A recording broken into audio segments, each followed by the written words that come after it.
Can I tell you a secret? You're losing sales right now. Not because your offer is bad, but because the highest earning business owners and marketers in the world are using psychological triggers you don't even know exist. And here's the scary part. Those triggers are influencing how your customers think before you ever even speak to them. After over a decade in marketing, working with over 1,500 businesses, including big brands like Google, Amazon, and Meta, I've seen one thing that separates businesses that struggle from the ones that can't stop selling. It's not funnels, it's not ads, it's psychology. So in this video, I'm going to show you the 10 psychological triggers that are being used right now to influence how people think, feel, and buy, including one that can actually hurt your sales if you use it wrong, and most people are. And this chess piece on my desk, it's going to make a whole lot more sense in about 60 seconds. So let's start with one psychological trigger that sounds completely backwards, the hard, easy effect. This one is counterintuitive because it means that making your offer sound too easy can actually kill your sales. See, Harvard Business School researcher Michael Norton found that when people can see the effort behind a result,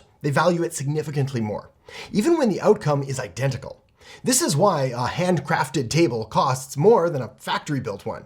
Same looking table, totally different story. So if your sales pitch right now sounds something like, "We handle everything for you, you don't actually have to lift a finger," well, you might actually be hurting yourself, because when the process looks effortless, people assume that the result is too. Fortunately, it's a simple fix. All you've got to do is show your process.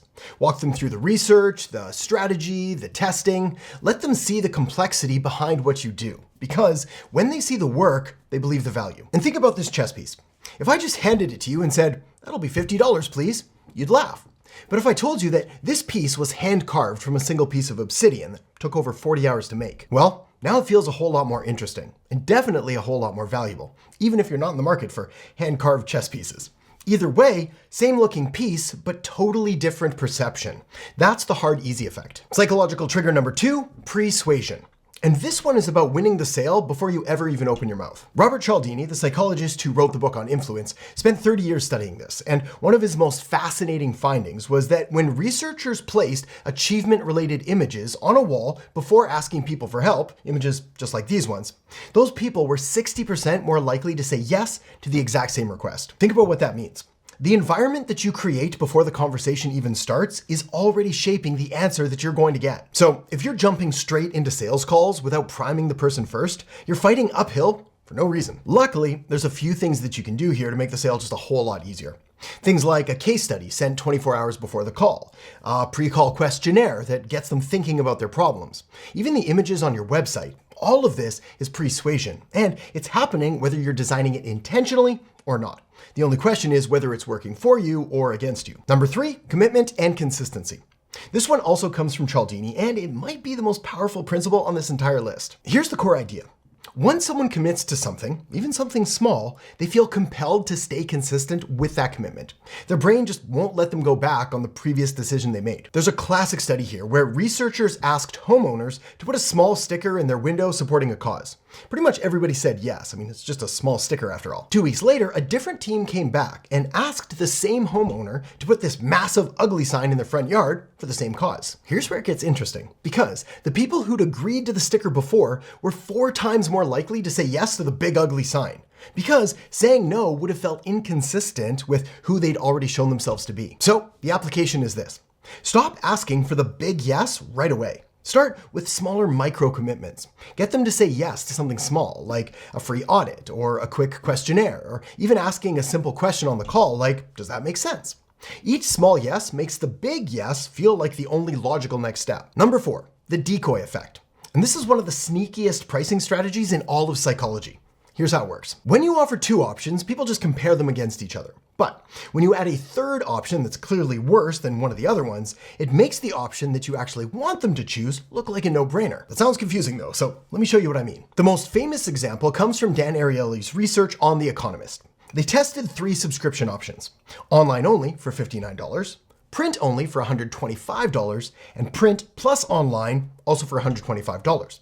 That middle option, print only for $125, That's the decoy. Nobody picks it. But its presence makes the print plus online feel like a steal. Without the decoy, most people chose the cheaper option. But with the decoy, 84% chose the most expensive one. So if you've got two packages and people just keep picking the cheaper one, don't lower your price. Add a decoy, a third option that makes your preferred package the obvious choice. Because pricing is never just about the number. It's about the context around that number. Number 5, the Benjamin Franklin effect. And this one sounds completely backwards as well, which is exactly why it works. The story goes that old Ben Franklin had a political rival who just couldn't stand him. So instead of trying to win this guy over with favors and flattery, Franklin instead asked him if he could borrow a rare book from his personal library. The rival agreed, Franklin returned it with a thank you note, and from that point on, the rival became one of his closest allies. And here's the psychology. When someone does you a favor, their brain has to justify that effort. And the way it justifies it is by deciding that, well, they must like you. Otherwise, why would they have helped? Now, let's be honest for a second here. Most of us show up to client relationships trying to give and give and give. There's free value and free audits and free strategy sessions. And that's fine, but it can actually position you as someone who's trying to prove their worth and prove their value to the client, which isn't fun or an effective position to be in. The Benjamin Franklin effect reverses this entirely. So you want to ask for their opinion, ask for their feedback, ask for a small introduction. When someone invests even a little bit of effort into you, they don't like you less, they like you more. And that changes the entire dynamic of pretty much every conversation that follows. And by the way, this is why I keep this little chess piece on my desk, because every one of these techniques is a move, and most people approach sales like they're playing checkers, one move at a time, hoping something lands. But when you understand the psychology, you're playing chess. Every move is deliberate. Every conversation is set up 3 moves in advance, and the outcome starts to feel almost inevitable. All right, let's keep going. And this next one is where you start to see how these techniques really start to stack together. Number 6, the endowment effect. People value things more once they feel like they already own them. This is why car dealerships want you to take a test drive. It's why software companies offer free trials. And it's why the person who picks up a puppy at the shelter almost never puts it back. Once you're holding it, it's yours. And the thought of giving it up feels like a loss. Nobel Prize winner Daniel Kahneman showed that people will ask for roughly twice as much to give something up as they'd pay to get it in the first place. Yeah, twice as much. So the question for you is, how do you let someone hold what you have to offer before they buy it? Especially if you're selling a service. Well, you've got a lot of options. You can offer a free diagnostic, a sample strategy, a taste of the result. Even case studies and testimonials can help show someone what the ideal end result is going to look like. And when they can see themselves inside that ideal end outcome, they're not deciding whether to buy anymore. They're deciding whether to give up something that they already feel like they have. And if you want to see what this looks like in practice, let me show you something real quick. So the wrong way is just sending someone straight to a sales page and hoping that they buy or book an appointment or sign up. The right way, on the other hand, is to give them a taste of the result first. An intake form collects their situation. This then triggers an automatic response based on their answers, and then books them into a call where you can walk them through the results together. By the time you make the offer, they already feel invested. Now, you don't need to build any of this from scratch, by the way. You can copy and paste my entire automations and scripts and templates, or if you're not ready for that yet, same principle works with a Google form and a Zoom call. The psychology is what matters. Number 7, the less is better effect. And this one is going to change how you package everything. Imagine for a second 2 consultants. Both charge $5,000. Consultant A offers 12 calls and 47 templates and a private Slack channel and weekly email reviews and a bonus vault with 200 hours of training. Consultant B offers 4 strategy calls and a custom growth plan. Same price, but Consultant B sounds more premium. And here's why. Researchers found that people perceive more value when something feels focused rather than sprawling and scattered all over the place. In other words, a tightly packed offer signals confidence. A bloated one signals desperation. It's like the consultant is saying, I need to throw in everything because the core thing just isn't enough. So think about your offer. If you've got 47 bonuses and 12 modules and everything that you might possibly need, you might actually be signaling desperation because a bloated offer doesn't feel abundant, just feels overwhelming. The fix here is to trim. Pull out the core elements that drive 80% of the results, then package them tightly, make it feel focused and full instead of scattered and half empty. And then raise your price, because abundance perception beats actual quantity every single time. What you want to do here is overflow a small container rather than trying to fill a giant warehouse. Number 8, the Prattfall effect. And most people do the exact opposite of what works. Psychologist Elliot Aronson discovered that when a highly competent person makes a small, relatable mistake, people actually like them more. Not less, more. But here's the catch. This only works if the person is already seen as competent. If someone with no credibility makes a mistake, it just makes people's doubts worse. So here's what this means for you. If you've built authority, if you've shown results, if people already see you as someone who knows what they're doing, then talking about your struggles, your early failures, the dumb mistakes you made along the way, that doesn't hurt your positioning. It actually makes it stronger because perfection is intimidating, and intimidation, that just kills trust. There's a lot of people out there trying to look flawless. Every screenshot is perfect, every result is cherry-picked, every story is super duper polished so that it barely sounds real, but that actually triggers skepticism, not trust. The Prattfall effect says, show the cracks.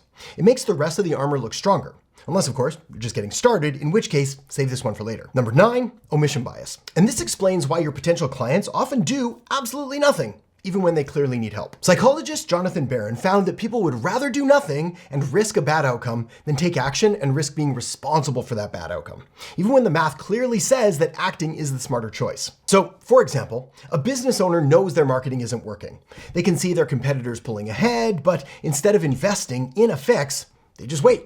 Not because they're lazy, but because their fear of making the wrong call feels way worse than that slow burn of just doing nothing. Another example. Imagine someone who's been thinking about starting their business for months, maybe even years. Rather than trying to motivate them with how much they could earn or the kind of life they could have, the more powerful move is to flip it.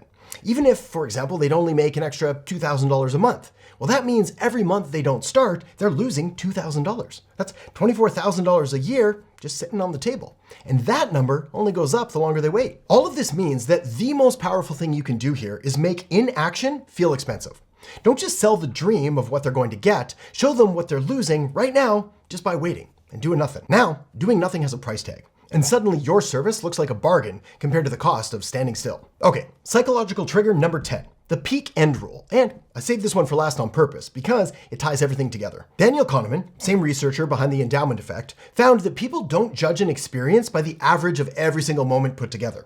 They judge it by just two things: the peak, that single most intense moment, and the end, how it wraps up. This is why a restaurant can have mediocre appetizers and some boring salads, but if the main dish is incredible and dessert is perfect, you walk out saying that that was an amazing meal.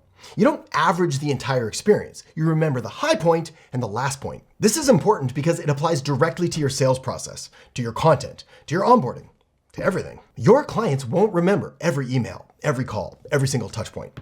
They'll remember the moment that it clicked for them and how it ended. So if your onboarding is forgettable, if your final deliverable lands with a whimper instead of a bang, none of the good stuff in the middle actually matters. So design for the peak and design for the end. That's how you become someone that people actually talk about.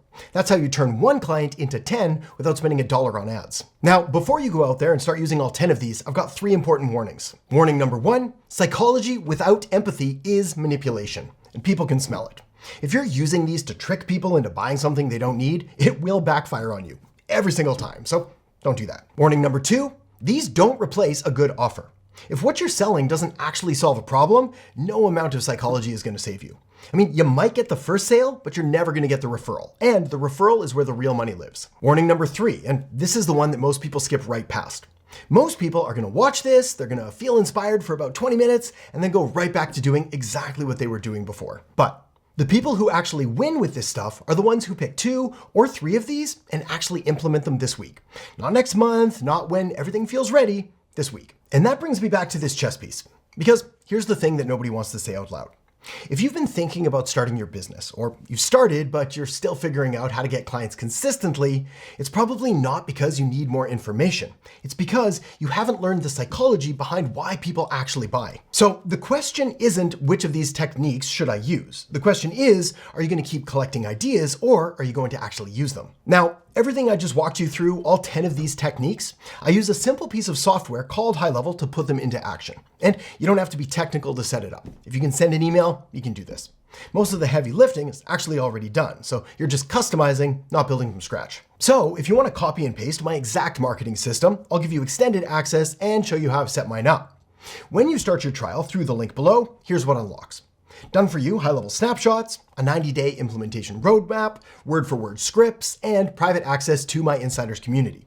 The link's in the descriptions below the video. Click it, start your trial, and if you want to go even deeper into the psychology behind why clients chase you, close themselves, and pay premium prices without you ever having to feel pushy, I've got another video linked up right here. So tap or click that now, and I'll I'll see you in there in just a second.